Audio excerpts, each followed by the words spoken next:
It barely even fazed me now, the way their apprehension clouded over into bemusement once I unzipped my black Patagonia backpack to pull out a hefty water bottle, embellished with shrill exhortations to hydrate in 2-hour increments.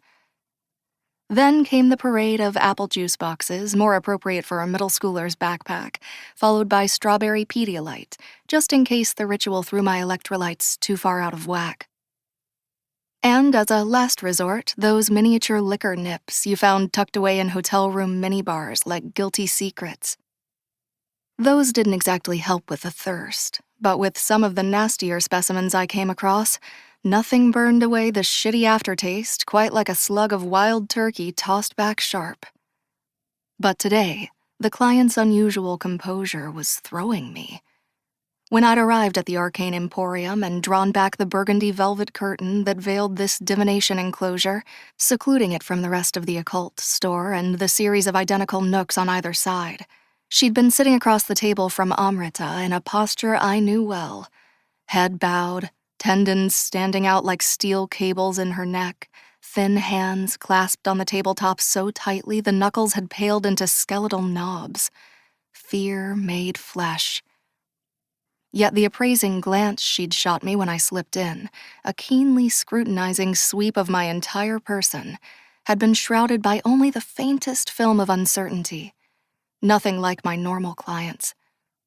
"Hello," I said, setting my sloshing backpack down and extending my hand. I'd found that a courteously detached demeanor, the kind of brisk professionalism you'd get from a doctor, served me better than any cultivated aura of mystique when it came to setting them at ease. The worst of the haunted only wanted to feel that they were in capable hands. "Good to meet you. I'm Daria Avramov, Amrita's colleague. Dasha, if you like." "Right," the woman said with a crisp nod that made her glossy cap of chin-length brown hair sway, its caramel highlights glinting in the candlelight. She looked in her mid to late 30s, a handful of years older than me.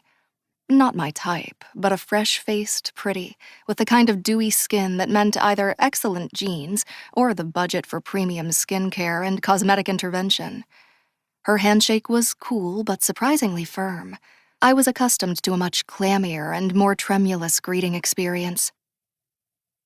The specialist. I'm Emily Dumel, but just Emily's fine." I withdrew my hand, considering her more closely. Anyone who required my niche services tended to show up beside themselves with terror, and unsure of whether they should be more afraid of whatever it was that plagued them or of me, yon fearsome exorcist witch. Given the breakdown of Thistle Grove's normie population, they were also often the love and light types who drove me especially batty.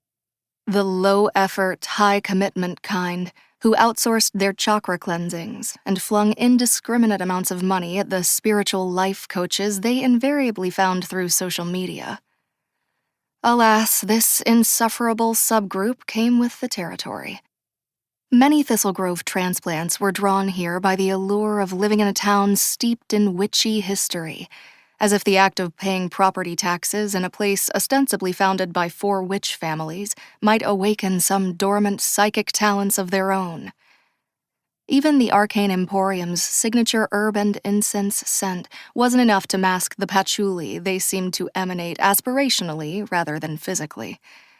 The irony of it was, when something sly and eldritch did come creeping in at their open-ended invitation, it often turned out that these were definitely not the vibes they'd been looking for.